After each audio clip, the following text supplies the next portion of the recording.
A simple lunch was delivered to Durzo's room, and Kyler and Durzo ate together in silence.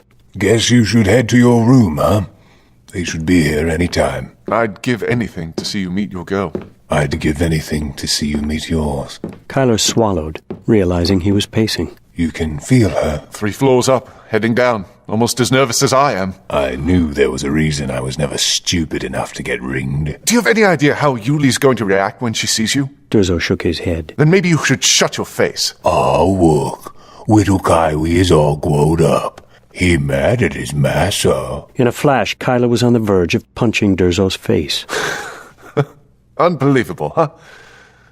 Guess I'll go over to my room. Good luck. Durzo patted his back as he walked out of the room. It was an oddly intimate gesture, but Kyler said nothing to draw Durzo's attention to it. His room was even smaller than Durzo's, which barely had room for 2 chairs. Kyler's had only 1 chair and a bed. Kyler sat in the chair. Then he moved to sit on the bed. Then he stood so he could open the door before she even knocked. Then he changed his mind and sat again. He cursed. She was just down the hall now, and she'd stopped, dropping Yuli off at Durzo's room. Yuli and V were together? V didn't seem to feel upset or guilty, which was weird, considering she'd kidnapped Yuli, beaten her, and starved her only a few months ago. Then V was moving again, as tense as he was. Kyler stood to open the door. She opened the door, but V wasn't alone. Sister Ariel and another woman of a similar age but with long blonde hair stepped into the room, and V followed. For the tiny room, it was too many people, even if 3 of them hadn't been magi. Kyler backed up to the wall. Kyle Blackson, this is Speaker Istariel Vyant. She's in charge here. Nice to meet you. Here the guest quarters, or here? I'm the Speaker of the Chantry. Then why aren't you the chanter? Istariel's lips thinned. We have problems, young man. They may even be bigger than your ego. Why are we meeting here rather than your office? What was it you said, Ariel? Reckless but not stupid? Kyle, the Chantry and all of the South is entering a perilous time. We need V's help if we are to survive. You do? Silence, child. All of this was supposed to happen much more slowly. We meant to give you some semblance of a normal tutelage, because the service we require of you entails serious risks for you and the Chantry. The bad fact is that you are the most talented woman to come to the Chantry in a century, V. You were married before you arrived, so your marriage is not in violation of the Third Aliteran Accord. A woman's talent isn't enough to guarantee her advancement, but a highly talented woman is always conspicuous. Thus, you're highly visible, highly talented, and married to a man who's also highly talented. And your marriage is not in breach of any treaty. What are the odds of that happening by chance? V stared pointedly at Ariel, who had the decency to blush. Yes, about that. Kyle, we never expected you to actually come here. In fact, Sister Ariel was adamant that you wouldn't. I wasn't aware how susceptible you would be to these, charms. That's not why I'm here. But here you are, so you could destroy V. Or at the very least, destroy her usefulness to the Chantry. Which is why I get some truth, right? Still doesn't answer why you have to sneak around to meet me. The Chantry has had a number of incidents involving Vaisana wedding rings. A century ago, someone ringed a speaker against her will. It's called ring rape. Stop helping! It was an attempt to subvert the entire Chantry in one stroke, and it came disastrously close to succeeding. That was only the most recent incident. There is enormous antipathy to forcible ringing. So if I tattle, V's finished. Why do you care? There's no reason for us to be enemies. I can think of one. Kyler tugged his earring. Magi have been forbidden to marry Magi for 200 years, Kyle. The Alitaran Emperor Dicola Reyes feared we had established a breeding program to make archmages, so we could become the dominant force in world politics we once were. At the time, we were closely allied with the men's blue school, and the treaty required all the married magi to divorce. The men wanted to go to war, but the decision was the speaker's, who was herself married to a blue. She knew that they had no chance against the might of Alitera, and she signed the accord. The split with the men was acrimonious. Relations have been strained since then. To protect ourselves, and perhaps for many other reasons, including to stop the humiliating inspections of compliance, the Chantry has spread the prohibition of marriage to all men. Women who do marry are effectively finished. They are allowed no advancement within the orders. They are sometimes denied further schooling, and they are often the objects of ridicule. Nonetheless, for their own reasons, I suppose, many women choose this path. How many? Half. You lose half. The only thing worse than losing them is getting them back the wrong way. There is a woman named Eris Buell who has become the de facto leader of a large number of these women. They want to come back. They want to reject the Aliteran Accords, maybe all of them, and they want to establish a men's school here. At heart, though, they just want to be sisters again. Our reports suggest that we may have more ex-Magi here this spring than Magi. How many are you talking? 8,000 to 10,000. While we may have that many active sisters, ours are spread out throughout the world. If these these married sisters, arrive and demand to be readmitted and form their own order, we won't be able to deny them. What happens if they do form an order? Most likely, they immediately hold a vote of no confidence and oust me and put their leader in my place. At best, Eris Buell is angry, naive, and dangerous. You want V to kill her? Light blind me, no!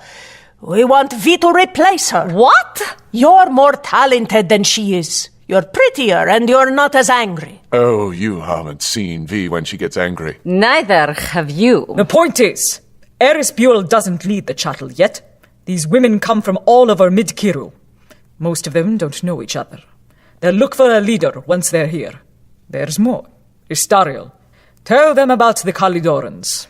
Even though Kalidor doesn't occupy much of its eastern lands, they are still our neighbors. After Garroth died, an unknown named Wanhope took the throne. We have reasons to doubt his rule will last. In the north, one of Garroth's other sons, Moburu, has joined up with the barbarians in the Freeze. They are rumored to have rediscovered how to raise armies of creatures that are less than human. Moburu is heading east, either to fight or to join another group, which we think has about 50 Wordmeisters, led by a Lodikari named Nefdada at Black Barrow. The word is that he plans to raise a Titan. What's a Titan? It's a myth, we hope. But as the mistress of a floating island, I can only think of one compelling reason a Kalidoran army would need a giant. You think they want to attack the Chantry? I think they're fools. But we only have a mercenary army of 500 men, and not a single battle Maja. If the Kalidorans came through the pass with 20,000 soldiers and 100 Wordmeisters, even without Krull or a Titan, they could destroy us. Worse, the Lai Connacht plan to march north at the same time. While there's a small and tempting prospect that our two enemies would converge and destroy each other before our eyes, if either attacked us first, even if we won, we would be so weakened that the other would annihilate us. So you want to turn the 10,000 chattel into an army so they can die saving women who reject them? There was an icy silence. I'm responsible for the lives of the women in my care, and the caretaker of the legacy of 1,000 years of learning and freedom. So if it costs V's life and her honor, and your life and your freedom, and my life and my reputation, and a war with Alitera to save them, I will gladly pay that and more. Kyle, you can destroy my plans and your wife simply by telling the first Maja you see that you were ringed forcibly. I can't stop you, but neither can I free you. In the centuries when these rings were made, they were studied by Magi greater than any now alive, and they found the bond unbreakable. You can ask anything for your silence, but you can't ask the impossible. So what is your price? Tell me exactly what you're buying.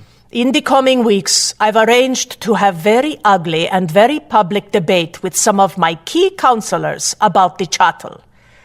Ariel will be one of those who splits with me. I'm going to take a strong stance that the Chantry will never allow the chattel to rejoin.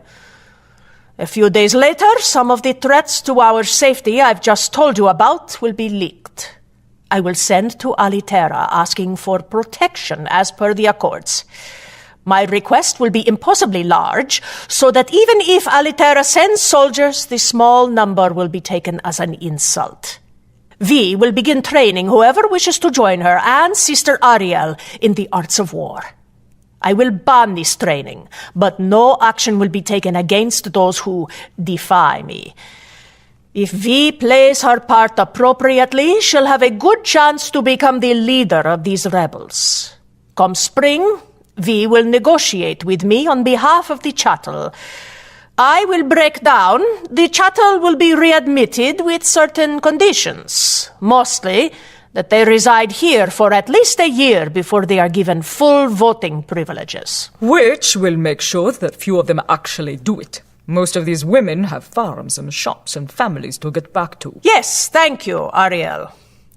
But those who truly wish to rejoin will be allowed to do so and still stay married. After we make it through this summer, we will renegotiate the Aliteran Accords. What's to say you won't sacrifice V to the Aliterans, then? Whatever goodwill she's built up with the chattel will probably make her untouchable. If I betray her, it could be enough to make enough chattels stick around to become full voting members and oust me. Regardless, the Aliterans are next year's problem. So what's my part? You share a house with your wife. I don't care if you share a bed, but to all appearances it must be a model marriage. You will spend enough social time together to maintain this fiction. Nothing elaborate. Eat at an inn together once in a while, take walks, hold hands. Do you have any idea what it's like for me to be in the same room with her? I'm in love with another woman, a woman I plan to marry. If I get aroused by a woman other than V, I nearly throw up. I can't control my dreams. I feel what she feels. We can't fix it. Get rid of your old lover. Start sharing V's bed. After a while, you might even like each other. You cruel bitch. You want to pretend things are different? Go ahead. You ringed him. Are you going to make thousands die so you can feel properly guilty? Kyle, are you going to make thousands die so you can punish me or Sister Ariel? Is that going to make it better? Because you'll still be ringed next year no matter what happens to the Chantry. Kyle, I'll give you whatever you want. V, you'll have more power and a better position than you could ever dream of. In time, you could become speaker. It's your choice. You two figure it out and tell Sister Ariel. I can never be seen with you. Should we ever meet, I expect you to act as if you dislike me intensely. I suspect that won't be difficult. She opened the door, glanced both ways, and left. Eileen will come to your new house in a few hours. The story will be that she's your servant. I haven't said yes. Sister Ariel looked at him gently for a long moment, then opened the door and went out. So, what do we do? This close to her, Kyla was picking up flashes of images directly from her mind. There was Eileen, throwing a knife aside. Kyla saw himself flashing a grin, his handsomeness exaggerated. He saw himself reaching to touch her face gently. He saw himself holding her. He saw himself looking at her with horror as he discovered the earring. He saw himself cleaving the God King's head, saving V. He saw himself above her, chest bare, muscles taut, his eyes locked on hers, pupils flaring. Then, again, horror and loathing. Kyla looked at V, glad that she was wearing a shapeless sack of a white wool dress. But she was close enough that he could smell her. She wore no perfume. Perhaps her soap was lavender, but mostly he smelled her. And she smelled incredible. He saw Jarl go down in a sudden spray of blood, and then he saw the shot from her perspective, her tears almost blinding her as she released the arrow. He felt her self-hatred, her guilt, and whether the compulsion had been magical or mundane, he forgave her. It didn't need words. She felt it directly. Her eyes brimmed with tears. Kyla cleared his throat, glanced at her breasts involuntarily, and blushed as she noticed. The image of holding her naked came back again, and he wasn't sure which of them it came from. He glanced at the narrow pallet against the wall and quickly away, but the image couldn't be hidden. Kyla on her, handsome, muscular, his touch setting her skin afire, her legs wrapping around his, pulling him to her, his weight anchoring her to something deep and real and better than she deserved. No, I've betrayed Aline in every way but that. Please, we can't do that. Not ever. All right? Her arousal was gone instantly, replaced with confusion and guilt. She stepped forward and reached out to him. I don't think we should even, touch. She averted her eyes, her feelings of rejection and unworthiness seeping through the air. He wanted to reassure her, but he didn't. Right.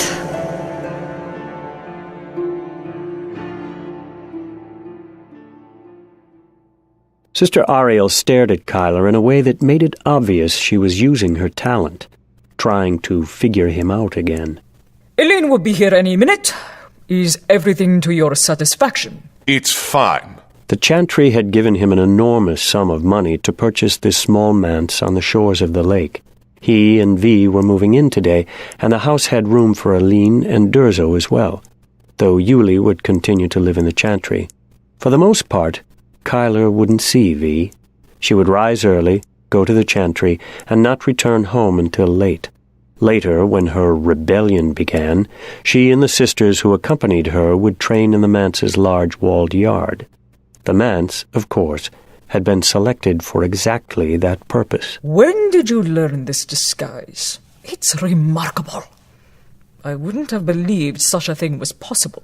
Maybe you were just mistaken before. Oh, I've made mistakes, Kyle, and you figure prominently in them. But I have a perfect memory.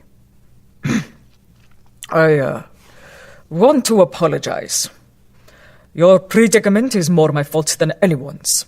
I didn't know exactly what I was imposing on you, but I did manipulate Vi into doing it. And would you do anything differently if you could do it again? No. Then it's not really an apology, is it? Sister Ariel turned and left, leaving Kyla rubbing his temples. Hi. Kyla looked up and saw Aline. She was smiling shyly. A thrill ran through him. He was frozen, taking her in. First he was surprised again at her beauty, the fine balance of her features, the glow of her skin. Then his eyes were drawn to the uncertainty of her smile, the wide and fragile hope in her eyes, waiting to see how he would react to her. Even when she was scared, she lightened a room. A huge lump rose in his throat. Before he could think more, he crossed the room and pulled her into his arms. She hugged him fiercely and didn't let go. He held her tight, and all the world was well. He smelled her hair, her skin, and that forgotten scent was the scent of home. He didn't know how long it lasted, but all too soon he came to himself. Aline felt the change instantly. She pulled back and took his face in her hands. She stared him straight in the eye, and when he averted his gaze, she pulled him back. Kyla, there's something you have to know. Something I have to know? Yes. I know about everything. And I love you. I love you. Aline, it's more than just Vi. Both things. Both things? Honey, this is too important not to put into words. I know about the ringing. Vi and I have had a number of long and uncomfortable talks. I know that you sold your sword for those rings, and that one of them was supposed to be for me. I know about Jarl. I know that you've shared some intimate dreams with Fee because of the rings, and I know about the Chantry's deal, and why they want you to act like V's husband. I don't like it, but it's the right thing to do. Some things have happened that have changed me, Kyla. Kyle now, I guess. But let me just call you Kyla for another hour. Is that all right? He nodded, that damn lump in his throat getting bigger.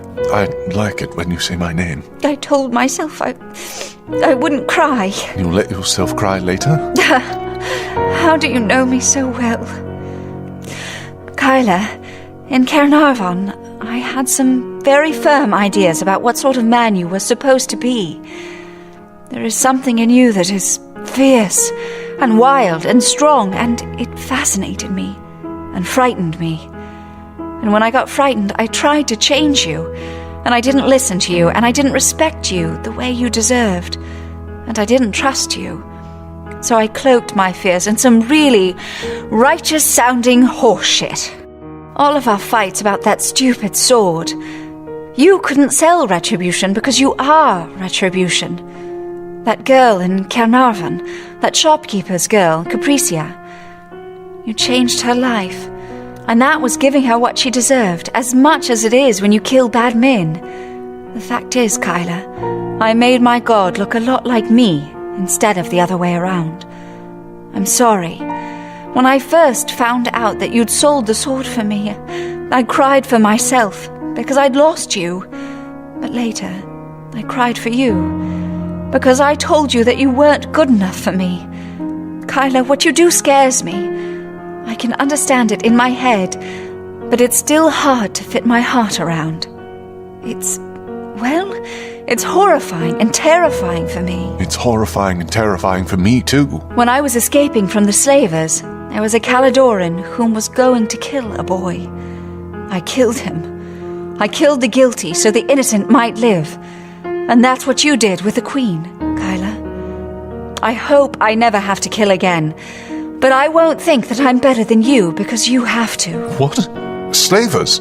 Wait, you got kidnapped? There's a story more important than that, Kyla. When you died, I had a dream. A very short man appeared to me.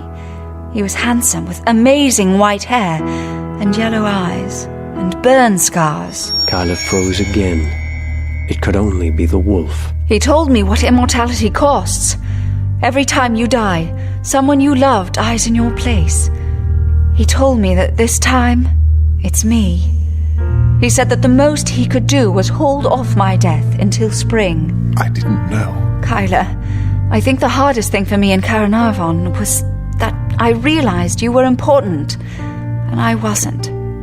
Now, instead of envying you or fighting against you, I'll fight with you. All the good you do for a lifetime will be possible because of me. I guess this is the kind of heroism that no one sees, but maybe that makes it better, not worse. I love you, Aline. I'm sorry I've been such a fool. I'm sorry I left. Kyla, you love a girl with scars. I love a man with purpose. Love comes at a price, but you're worth it. How can you say that? I've killed you. I've stolen your life. You can't steal what I freely give. I can live with eternity in mind, because I know I'm going to be facing it soon. And I'm not going to waste a second of what I have left. Being here with you is exactly what I choose. Aline hugged him, and in her arms he found such boundless warmth and unqualified acceptance that his tears redoubled. All his doubts and self-recriminations, his self-loathing and fear washed away, and when his tears stopped flowing, she cried. The tears were an ablution, and holding her, Kyla felt clean for the first time in years.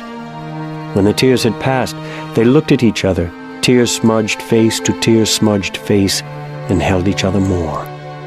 Then, slowly, they spun out their stories. Aline told him of her trip to Sonaria and her capture by the slavers.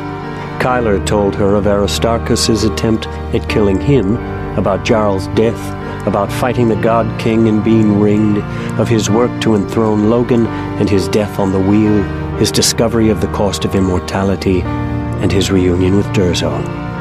Then she asked him about wet work, about his first kill, about his training, about the talent and what he saw when he looked at people through the Kakari. He told her the unvarnished truth, and she listened. She couldn't understand all of it, she said, but she listened without judgment, and she didn't draw back after hearing it. He looked at her with new eyes, and her beauty was warm blankets on a cold winter morning. It was home after a long journey. It wasn't a beauty to covet like V's, it was a beauty to share. If V's body was art shaped to stoke desire, Elene's whole being was shaped to share love. Elene had scars. Her figure was attractive, but not such as left men incapable of speech. And yet her beauty surpassed V's. The intuition that had kept Kyla from V, even from the first time she tried to seduce him at the Drake estate, suddenly crystallized. You don't share your life with a woman's body. You share your life with a woman. Marry me. Please, Elene, will you marry me? Kyla, I know it'll have to be secret, but it'll be real, and I want you. Kyla. I know this damn ring will probably keep us from making love, but we'll figure something out. And even if we don't, I love you. I want to be with you. I want to be with you more than I want sex. I know it'll be really hard, but I mean it. We can... Kyla, shut up. I would be honored to be your wife. For a moment, he couldn't believe it. Then, at her spreading smile and her delight in taking him off guard, light burst over 1,000 hills. Somehow, she was in his arms, and they were holding each other. Kyla kissed her, and his whole body dissolved into that point where their lips met, and her lips were soft, full, warm, inviting, moist, responsive, eager. It was beautiful. It was amazing. It was the best feeling of his whole life. Right until he threw up. Their lovemaking was completely one-sided. Again. Janine had been a virgin only a month ago, so Dorian told himself it was a lack of practice, that her awkwardness was an awkwardness of how. But Janine was coordinated, and Dorian was ravenous, so that justification was getting strained. She averted her gaze as he lay atop her, unable to match the intensity in his eyes. He buried his head in her hair, trying to ignore her body's lack of arousal. He finished alone. He held her, inhaling the scent of her, trying not to feel lonely. She never denied him, even when he came to her a second time in a day or a third, and that made it worse. She didn't pretend to climax, at least not yet. But even when she did climax, afterwards, the gap still wasn't bridged. In everything she didn't say, he saw a woman trying desperately to love him and give love every chance to grow. Even now, as he held her, she held him. He tried everything short of Veer to make her love him as he loved her. He had a kingdom to defend and administer, men to train, plots to unravel, reforms to institute, magic to practice, but every day he carved out hours simply to spend with her, to talk with her, to listen, to dance, to recite poetry, to tend the garden together, to tell stories, to listen to bards, to laugh, and only to make love after that. The hell of it was that it seemed to be working. Janine seemed more comfortable with him, more delighted with his presence and humor, more in love, everywhere, but in the bedchamber. Was that because she was 16 and their lovemaking was new? Or was their love as much a lie as Logan's death? Or was everything fine except that it was poisoned in his own mind? What if she did love him, and he was simply going mad? What are you thinking about? How much I love you would have been a partial truth. How much I love you and you don't love me would be too brutal. But love needed truth to grow. He rubbed his aching head. I was thinking of how hard you're trying, and how much I appreciate it. And in that moment, there was truth in how she clung to him.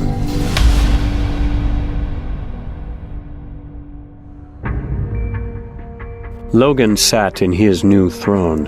He had given the artisans 3 weeks to deliver it, and the men had barely met the deadline. He had wanted it simple, sturdy wood with no ornamentation, but Duchess Karina had prevailed upon him that the Cenarian throne couldn't look like a dinner chair, so he had relented. This throne was sandalwood, almost glowing with a high polish, solid, elegantly shaped, and with a few fat rubies in each wing and in the front of the arms. By some magic, it was comfortable for Logan's enormous frame. He almost pitied the rulers who would succeed him. Sitting in Logan's throne, they would feel like dwarfs. He lifted an eyebrow at Lantano Garawashi, who knelt on a plain woven mat on the floor at Logan's right hand. It looked uncomfortable, but Garawashi appeared at ease. He nodded, and Logan gestured. The Laikanat in Wirtu, their semi-permanent camp that was functionally their capital city, had sent a new emissary. The man had arrived on time, though not an hour earlier. Greetings, Your Majesty. The man went on for some time, listing Logan's titles, and then his own, and then those of his master, Overlord Julius Rotans. Logan kept his face impassive. Going to Kalidor without the Laikanat would be suicide. By spring, Logan would have an army of 15,000 if he was lucky. Garawashi's Sakurai added 6,000. Between them, they had less than 1,000 horse. Cenaria's nobility were the only people in the realm who had the time and coin to become horsemen, and most of them hadn't bothered. Of those who had, many had been killed in futile resistance to Gareth Ursul. Similarly, Lantano Garawashi had attracted mostly peasants and hedge Sakurai and the masterless. His army was the best in Kura, but not the richest by a long shot. Duchess Karina's spies said the Kalidorans had at least 20,000 soldiers and thousands of witches. Garawashi's men were in charge of training all of Logan's forces, and they would train them for at least 3 months, 4 if the winter was hard, which was an eternity for a peasant army to train. But Logan didn't relish the idea of facing greater numbers and witches on Kalidor's own land. However it worked, what they called the armor of unbelief did seem to make the Laikanat less susceptible to magic, and if they could neutralize the Meisters, that would demoralize the normal Kalidoran soldiers, who were used to their witches crushing the opposition before they even raised their swords. It came down to one brutal fact. If Logan wanted Janine back, he needed the Laikanat. After detailed discussion of your proposals, the High Command has come to a decision. Throw him out. The guard seized the diplomat by both arms instantly. You haven't even heard me out! Oh, very well, then go ahead, but make it fast, you're boring me. We agree with everything in the first and second articles. There are just a few minor details in the third that you may not be aware violate some very important Laikanat principles of honor. I'm sure quite unintentionally, you ask us to blaspheme against our most closely held beliefs. Oh, let him go. I'm sorry, sir, I didn't mean to offend. What articles in particular were troublesome? As I said, we agree that Kalidor is our mutual enemy, and that the time to act is now. We agree that... You're boring me. We simply had some logistical problems with the distribution of our forces. Oh? Logan thought they'd have some problems with that. Lord General Agon had a low opinion of Laikanat loyalty, so he'd asked for a provision that specified that the Laikanat forces would be split and serve under Cenarian and Kuran commanders. It was a trade-off militarily. The Cenarian commanders wouldn't use the Lancers as efficiently as the Laikanat commanders would. The Cenarians simply hadn't commanded such forces before, so they didn't know their strengths and weaknesses. On the other hand, it would make treachery much harder to organize, especially with how active Duchess Karina planned to keep her spies. If I may be blunt, Your Majesty, this idea of having lancers serve under your commanders is suicidal. Fair enough. The man was professional enough that he didn't show his surprise at Logan's sudden acquiescence. There were also a few other small details, much less substantial, I assure you.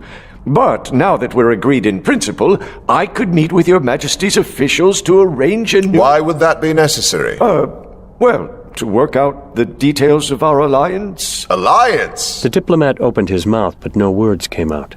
No, sir. This is no alliance. This is war. You rejected my terms.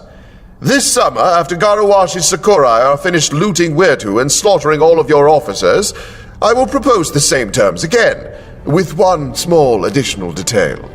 Namely, the Lancers will stay under Cenarian command permanently. And if you say no then, I will kill you all. Guards! The men grabbed the little diplomat again.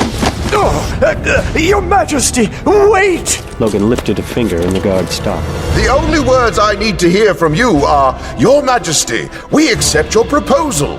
If you have anything else to say, you can say it to Underlord Dinos Rotans, who accompanied you. Oddly, in a servant's garb, though he outranks you and is known to have his brother's ear. Tell him he should have had the balls to come see me himself. It's an insult that he thought if things went really wrong, he could step in himself. I am sick of Lycanoc's sycophants. Tell him he's forbidden to come to my court. I'll give you half an hour. Either come in that door with the words I told you, or find your horses. Logan nodded, and the guards heaved the diplomat out the door. You seem to enjoy that. On the contrary, I'm within an inch of vomiting. Really? Because you just tried to provoke war over a senseless provision? I knew this kid. Small kid, nothing to look at. Someone picked on him once, and he flew at the guy like he'd lost his mind. Did the little kid win? He got destroyed. But no one picked on that little kid again, because he approached every harassment as if his life depended on winning. There were no rules in a fight with him. He didn't care how badly he got hurt. He would win. I was always bigger and stronger than other kids, but I would fight fair and stop when someone conceded victory. I had to fight a lot more than he did. So you're basing your handling of the Lycanot on a metaphor from your childhood? Which is why I feel sick. While we're on the subject of things that make us sick, I've had word that some members of the High Council are proposing that the Regent send an emissary to see if I am Kura's lost king. You say that like it's a bad thing. Cenaria had enemies north, east, and inside. The last thing Logan needed was problems from the south. They will most likely send an army with the emissary. He will demand to see Kor Kalestos. And? Kyler didn't tell you. Tell me what? I am sorry that you had to put such a man to death, Your Majesty. It's not many men who will guard another's honor when he owes them nothing. I no longer hold the blade of heaven. Kyler threw it into Ezra's wood. A magus went into the wood after it and said he'd received a prophecy from the mad mage himself that told him how to make a second sword for me. But, the mage has not returned. But you carry... A scabbard with a hilt. If I have to show my sword, I'm dead. Should this become known, they won't even allow me to slay myself to expiate the dishonor. I see. We will do all we must to give your mage the time he needs. I'm sure he will return. No man swears idly to Lantano Garuwashi. They sat in silence, each tense for his own reasons. How is your campaign against the Sakagi? Impossible to tell. Well, except that I'm still alive, as are all of my advisors. This war may actually help us. It gives us something to offer to men whose only trade has been violence. We call it an earned amnesty. A different number of years of service for different crimes. How we'll pay for a standing army for the next 5 years, I don't know. But these people have to do something, and I'd rather have them kill my enemies than my people. And you fill your military with the untrustworthy. Yes. But are not many of your own men the masterless? In Kura are not such said to have no honor? All I can do is give men who want to change the chance to try, and help them feed their families in the meantime. No one who was in the Sakage will be allowed in the city guard, and taking bribes is a hanging offense for guards. We'll have a lot of problems, but for the moment, a lot of people hate Kalidor enough that they'll fight with me to defeat them, before they start fighting against me again. You think you'll win? As long as Duchess Kyrina and Count Drake stay alive, I'd rather be me than the Sakage. The massive doors of the throne room opened and the diplomat came in. It had only been 15 minutes. The man's eyes were filled with hatred. Your Majesty, we accept your proposal.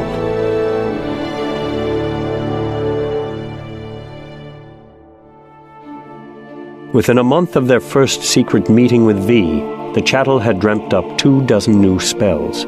A gap-toothed farm wife with tobacco-stained teeth knew a spell that made food more filling. An Alitaran widow had developed a weave to keep food fresh for months. Others added their knowledge, and soon they'd created biscuits half the size of a man's hand that would give him energy for the whole day, made him feel satisfied, and came in a dozen flavors. A village blacksmith's wife had crafted a spell that kept plows sharp, and it was easily applied to swords, but it had to be reapplied every day. Almost all the women had some experience as healers, so they crafted bandages that stayed cleaner longer, packable spider webs to help blood clot instantly, potent salves for burns, poultices that could suck poison out of wounds. One could bond a simple repelling spell to fabric, making light tents or tunics stay dry even in a storm. A cowherd taught them a spell to firm treacherous muddy roads. It would dissipate almost instantly, but if the magi spaced themselves along a column, an entire army could march safely through a bog. Few of them could throw a fireball, but when a soft-spoken woman told V that she had crafted a spell-containing spell, they had something better. One woman would cast a spell container, another would cast a simple fire spell, and a third would bind it to an arrow. The spell was smaller than a woman's fist, but the arrows wouldn't fly well until someone figured out how to smooth the spell over the entire length of the shaft. Then the arrow flew true, struck the practice dummy's shield, and the spell container burst, splashing fire over the shield and the dummy. The dummy was engulfed in fire in seconds. Magi around the yard stopped what they were doing and turned to watch. Then they took to reversing their spells.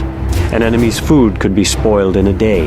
Making roads muddy was harder than making them dry, however, as a Magi had to soften many layers of earth rather than harden a few. Likewise, dulling the enemy's weapons during a battle was deemed impossible. Magically locating hundreds or thousands of moving swords and differentiating friends from foes was too difficult. They could make wounds fester and suppurate and attract flies, but most of the women were too sickened for such work. Those who had trained as healers, who would have been best suited to it, said their vows precluded it. The two fronts where they made no progress at all were the signal sticks and magically representing a battle. Gareth Sul had been able to see a battlefield and communicate instantly with his generals or men across his kingdom. In war, signal banners could be missed or captured or out of the line of sight. Trumpets' calls could be lost in the cacophony, and with either of those, the messages passed between were both necessarily simple, withdraw, advance, come now, and public. Developing signal sticks would mean giving commanders the ability to hear scouts report from behind enemy lines, rather than hoping that they could cross back over and report hours or days later. It would mean ordering cavalry to reinforce a wavering line and having them move instantly, rather than minutes later. It would mean a general could split his armies and still coordinate their movements, or change their strategy as the situation changed, rather than being committed to meet on a specified day at a certain area and hope nothing kept the other half of your army from getting there. The failure put V in an evil mood, which wasn't helped by Sister Arya. V! Don't you see what you've accomplished? I've made war easier. Well, yes, you have. But you've done something more remarkable. Remarkable for any Magi. but perhaps doubly so for you. What's that? You're teaching these women to wage war without trying to be men. The simple fact is, most women aren't really good at throwing fire or calling down lightning. If you'd insisted on these women becoming war magi as the Chantry thought of war magi, they'd have made little progress before spring. Instead, you've let them be who they are. It's common sense. By the Seraph's tits, V! A Magus' fireball isn't any good if he can't cross a bog to get to the battle. His lightning bolt can't hurt anyone if he starves. We were right about you. It might be common sense, but the weaves you've encouraged these women to develop would never have been encouraged by anyone else. You want to know why? Because we all have blind spots, V. Even you. The good thing is that yours are different from ours. Your common sense answer violates one of our institutional creeds in place since the Third Alateran Accord, which is that the sisterhood is complete. By abandoning certain areas of study, many would say you imply that men are better at those types of magic. That statement would be enough to paralyze most sisters from doing the work you're doing. Even if they agreed it was true, they would spend a lot of energy trying to conceal the fact that they weren't studying fire and lightning and earthquakes. I'm not making any statements. I bet I can throw a better fireball than most magi, and I haven't even worked on it. I'm just trying to save our asses. Oh, just because a crisis threatens to wipe us out, you think we should stop infighting? Is that a real question? How are things on the conjugal front? What? How are things with your husband? Even at the mention of him, V felt Kyla, only 50 paces away, training in the basement of their manse with Durzo. He seemed happy despite his many bruises. V healed them secretly from time to time when Kyla was asleep in the mornings. The last month had been awkward, but not nearly as bad as V had feared. V had expected to feel malice leaking through the bond at all times, and if Kyla had hated her, there was no way she could be anything but miserable. Mostly, though, he didn't think about her. She was training and studying as many hours a day as her body could stand, and so was he. When she got home, she went to bed immediately. Meanwhile, Kyler and Aline had found a pater to marry them in secret. Durzo, Yuli, Sister Ariel, and V were the only witnesses. Kyler had moved into Aline's room, though consummating their marriage was impossible, and any time cuddling even flirted with the erotic, Kyler began to get sick. Oddly, they still had that newlywed glow. Maybe it was all intensified because they knew Aline didn't have much time left, so they touched whenever they could, but carefully, and spent hours talking. V knew Kyler felt the absence of sex acutely. Some nights she'd lie awake on the opposite side of the wall from where he lay awake. Aline snuggled into his chest. She could feel the ache of desire, but as soon as he entertained the desire, his thoughts veered to V, and with an iron self-control he stopped those thoughts and began admiring everything he loved about Aline. Sometimes, V knew, that iron self-control was rusted all the way through, but still he closed the door.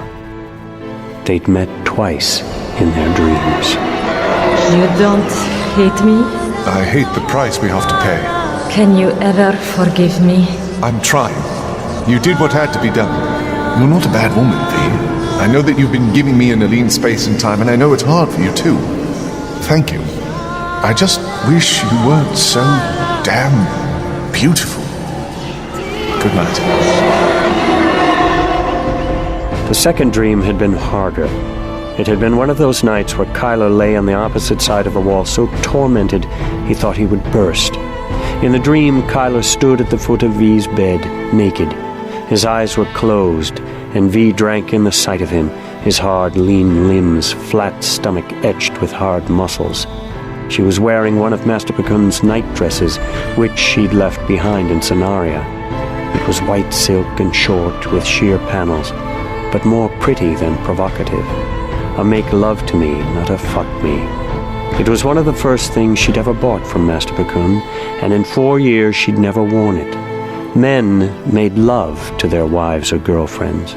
V got fucked. Her hair was unbound and combed out glossy. V had a revelation at the very moment Kyler opened his eyes. Kyler had never seen this dress. This wasn't his dream. It was hers.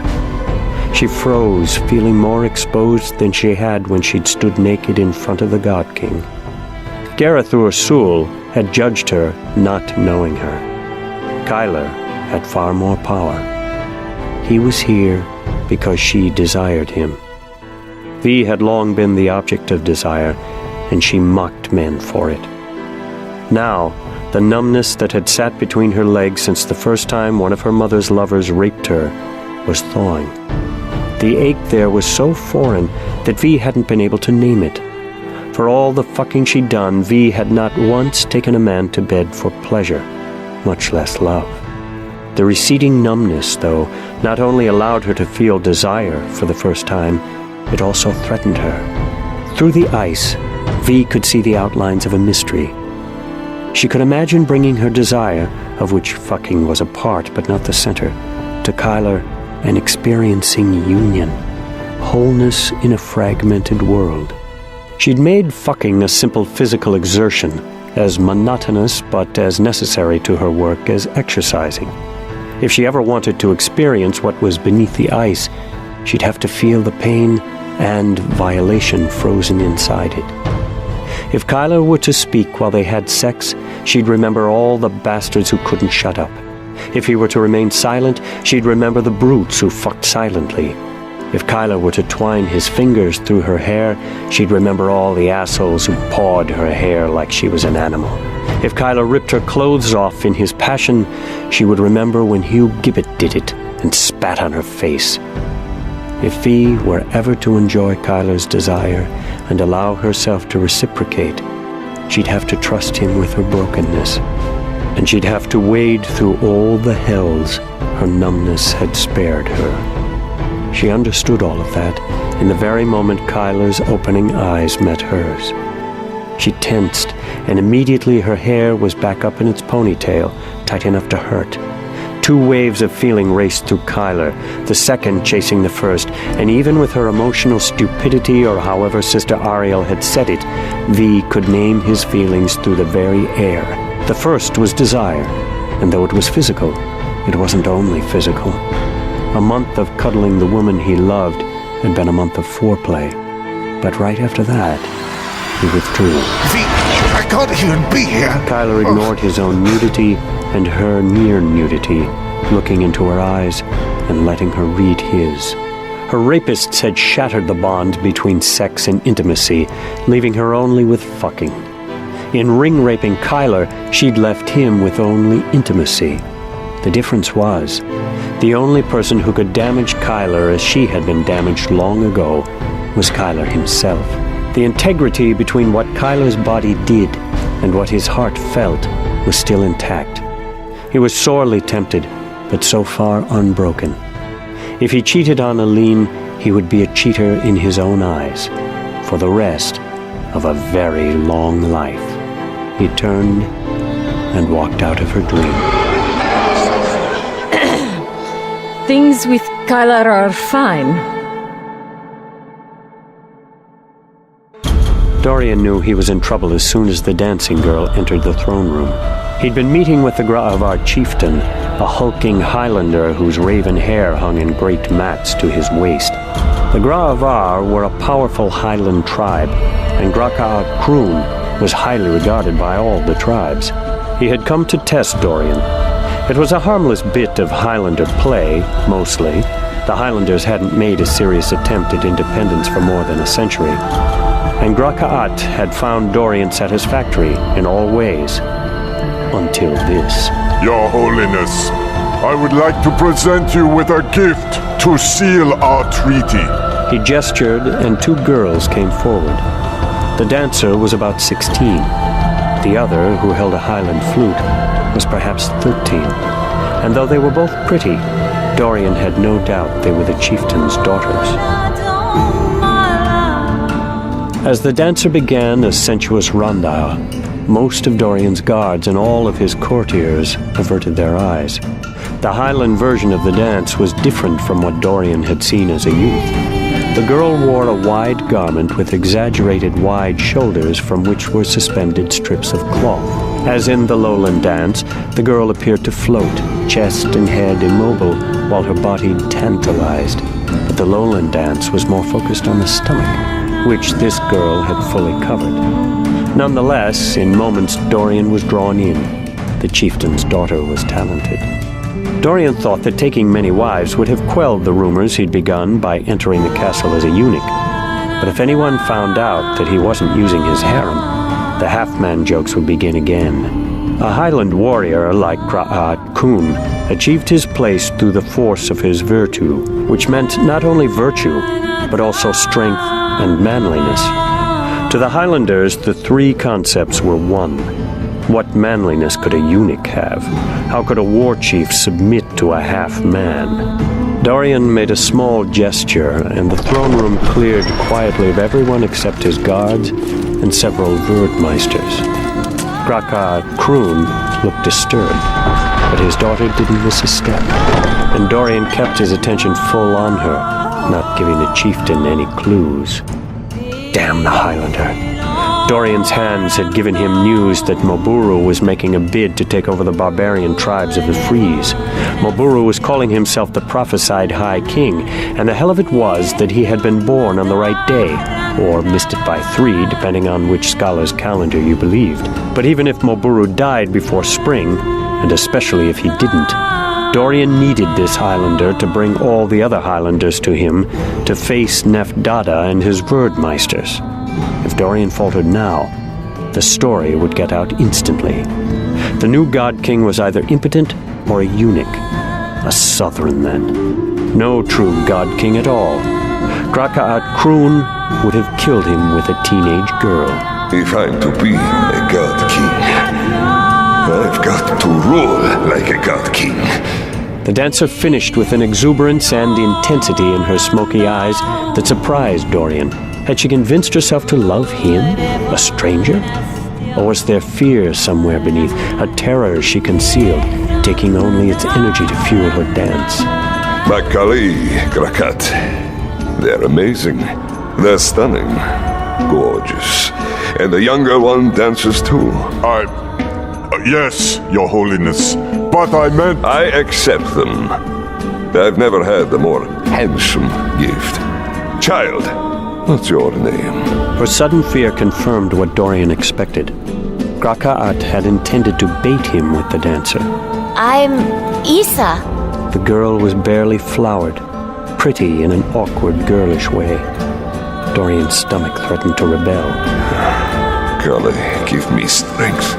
He remembered a spell to ease the girl's fright and accomplish his purposes. He'd used it often as a lecherous young man. The Gravar seal marriage pacts publicly, don't they? Fear shot through the chieftain's eyes, and Dorian knew that the younger daughter was Gra'at's favorite. It's a tradition we've not practiced in many... A good tradition, especially when there are doubts about the groom's virtue. Your Holiness. Gra'at was turning green. His men-at-arms averted their eyes. I don't know all the intricacies of your quaint barbarian customs. So a few pillows on the floor will have to do. That is, unless you object. Dorian stood and shrugged out of his ermine overrobe.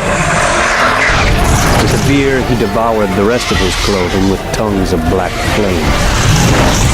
Naked, his flesh writhing with layer on layer of veer, thorns of it clawing out of his skull, a black crown of it springing through the skin of his head, Dorian glowered at the chieftain. The huge man trembled. He tried to turn his head and found it locked in place. He tried to close his eyes and found he couldn't blink. The veer swept Dorian's courtier's pillows into a pile 3 paces from Gra'at's feet. Dorian let his glory fade and turned to the girl. He smiled at her. Come, love. Golly, give me strength. Dorian prayed and found he had it. God forgive him. His strength didn't flag for an instant.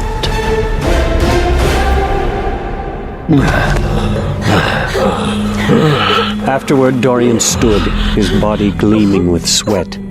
Aissa lay oblivious, obscene. For the first time, God Kroon was staring at Wanhope with the fear a God King deserved. I'll be expecting you come spring. If your war host numbers 7,000, I will put you over the Quarrel, Cherak, Haragel, and Deiktana clans. On spring's first new moon, we march to Black Barrow. The girls stay with me.